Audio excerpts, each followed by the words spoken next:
Hey guys, welcome back to the channel. In this video I'm going to install Powerflex bushings for the sway bars. I did have some problems with my M5 sway bar. For those of you who don't know, I have an M5 sway bar on the front and a 650 on the rear. I don't want to go with the H&R Adjustable 3020. They probably way too stiff for what I want. So this was a really good upgrade for me. But I did have some problems on the front. On the M5 sway bar, the rubber bushings are sintered onto the metal bar. But last time I checked, it was spinning freely. When I changed my end links, they've been completely worn out and the sway bar was not sintered to the rubber anymore.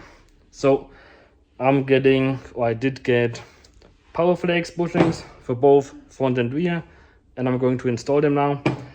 And I've been dreading this for a long time because there was a little issue with at least one of the screws. I got all new screws here, and at least one didn't really go in properly. So I do anticipate it just breaking. I hope not. I really hope not. I'm going to put some WD-40 on top of it, let it sink in a little bit, and hope it comes out. If not, I have to work out a screw in a really hard to get to position. So fingers crossed, gonna start now.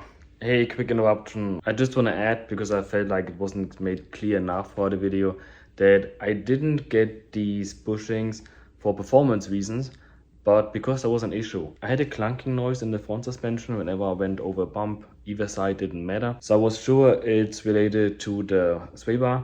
I changed the end links before. They've been completely shot at the lower ball. Those are new. It's not that anymore. So I knew it's got to be something else. And there's only left the connection point from the sway bar to the frame. So that's where the bushes are. I at that point knew that the M5 bar lost integrity.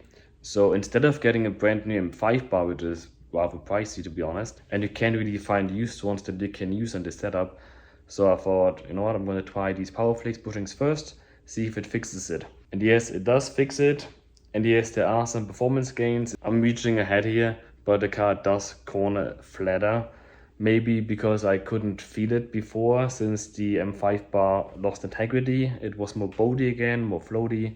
And now with the Powerflex bushings, it's all tight again. I just wanted to emphasize, it's not for performance gains. There was a problem, and I'm trying to fix that problem with these parts here. Oh yeah, and I lost some lights. So apparently a couple of those elements shot out. I have to replace them. That's not fun. It's not fun because I lost half the garage lights. Anyway, back to the video. First, you will have to remove that is the front guard. That's enough to remove that panel. And then you can get to your sway bar. Here are the bushings. And the 4 screws that are on there are a E18, it's like a star. And well, let's see if it comes out.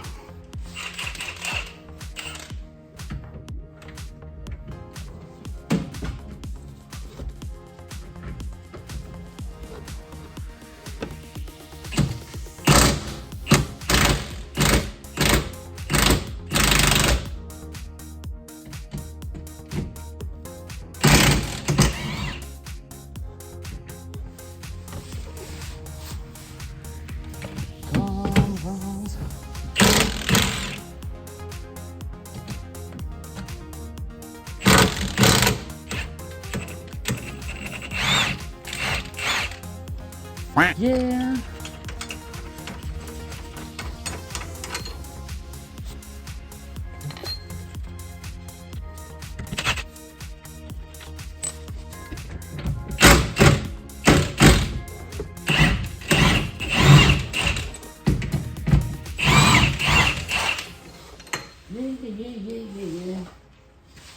Yeah.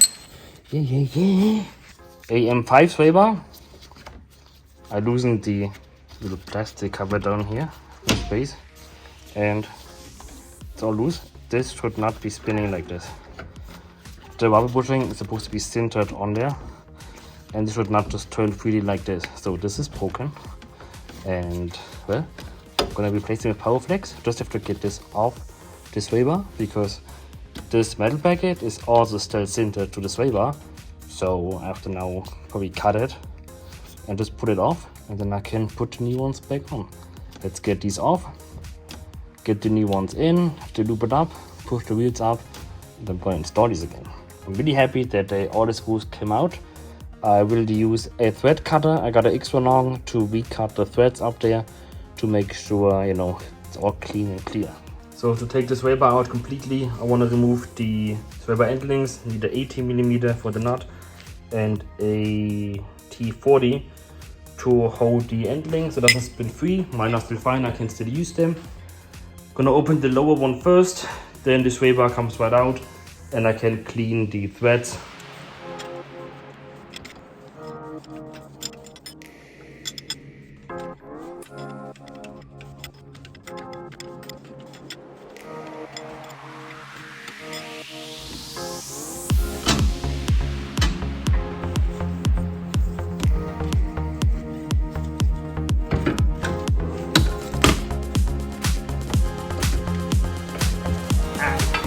Here's my M5 sway bar, and I remember when I got it, you were not able to twist these, you know. They were just tinted on, one position, that's it. Now I gotta take it off, and then I can use the bar itself. So the only difference to the OEM for the 535 is this is a thicker diameter here. Also the end links are a little bit bent differently, but it works. So you see here, I pushed this just to the side, and you can see all the rubber here, but it used to be, you know, connected. It is not anymore. You can also see on the other side, in here, there's no connection. Now, just best way to get it off. I will not get it around this corner here, no way.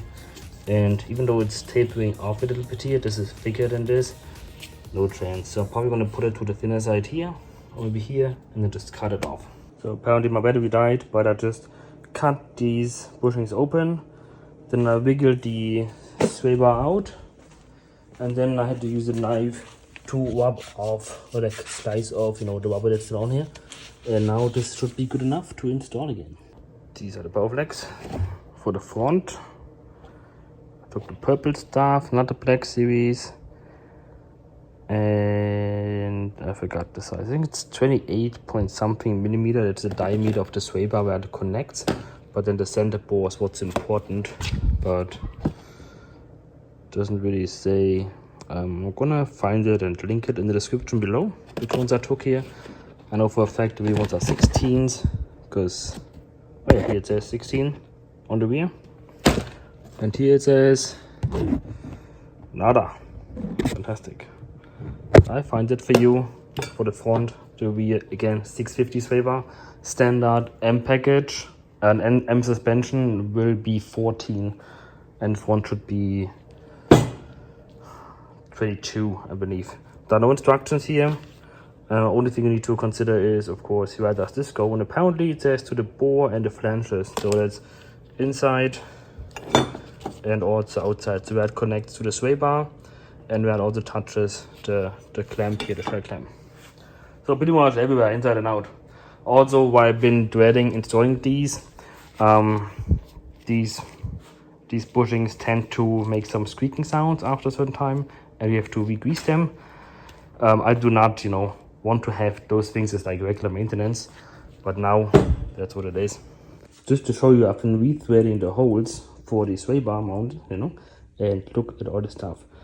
It seems like before there was just a couple pieces of aluminum from the threads from loosening the old ones before, and when I then turned them back in, it did damage the threads in there a bit. So I just got these extra long Windeschneider thread cutter, and I'm going to link it in the description if you are in the same pickle as me, and look at all the pieces it took out, and I have to still flush the bottom out. If you look closely, you can see I have not touched these yet.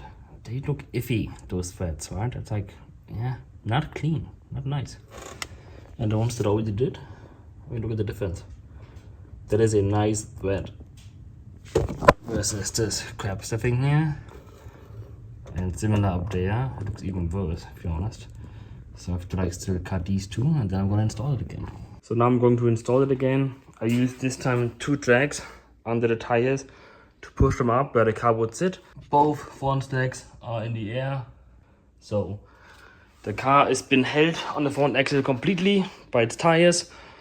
That is what we call Normallage, meaning normal, it sits normally. Even though the wheel gap is way too big for where it sits normally, but it's probably because the rear axle is not really in there. Usually you would just lift one side up at a time and get it in, and then you would push the wheel all the way up. But when I did that on the passenger side, the wheel was way too high up. It doesn't sit like that normally, so I opted for this method right now. Let's see what it gets me. First, I'm going to grease the inside here of the Powerflex bushing, and then put it on the sway bar. Then grease the outside and put these clamps on. I think it goes like this. This is pointing to the rear of the car. It has a little bit of geometry to it, you know, it's a little bit in the front, higher up, so it closes and really encapsulates the bushing. See that? So I used all the paste that they gave me, just enough for inside outside. I smeared all the sides everywhere, and it's a little bit sticky, so you can see the clamshell over there just sticking based by the, you know, because of the ooze on there. So next one on, and then drop it in and line everything up. Then tighten these first to look up the torque again, and then of course the end links, which are still fine. That's why I was so careful removing the nuts, because they're not damaged. I mean, I have new ones here, but I just changed the other ones not long ago, so I'm gonna keep them. So let's briefly talk torque specs. The clamshells of the stabilizer to the body, the subframe, both of these, and also on the other side, there, 100 Newton meter. And here, the sway bar to the end link, 45 Newton meter and 45 degree on both sides.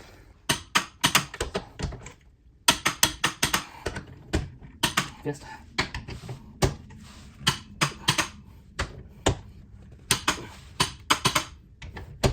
Best. So, and here on the rear axle, I'm gonna do this quick and dirty, because the original ones also not sintered on, they're loose. So I'm just gonna open the shells. It's a 16 millimeter, and then take the shell off, take the rubber bushing off, smear up my Powerflex bushing, clip it on, and tighten it again. And the 16 millimeter hex nuts will be torqued with 56 Newton meter.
Looks something like this. It's got the purple in there. You don't know. And it's a little tip. You saw me using one of these tweezers, wing tweezers, actually to open the wing. But I used it to open the bushing, because the rear one a little snug, but this is totally helping, and then you can open it and slip it right on. So I just took it for a quick ride, and there's no clunking anymore. I have to of course drive it a little more to really, you know, confirm it for sure and see how it wears over time, but no clunking.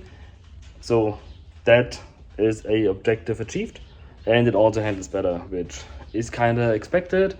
It's cornering even flatter than before, but I did have some looseness in the front end anyway, which probably was the sway bar bushings, and now that's gone. Car's fun again to drive. There you have it. This is how you change your sway bar bushings to the Powerflex. In this case, it's pretty straightforward, nothing complicated in the way. Thanks for watching. Gonna see you on the next video.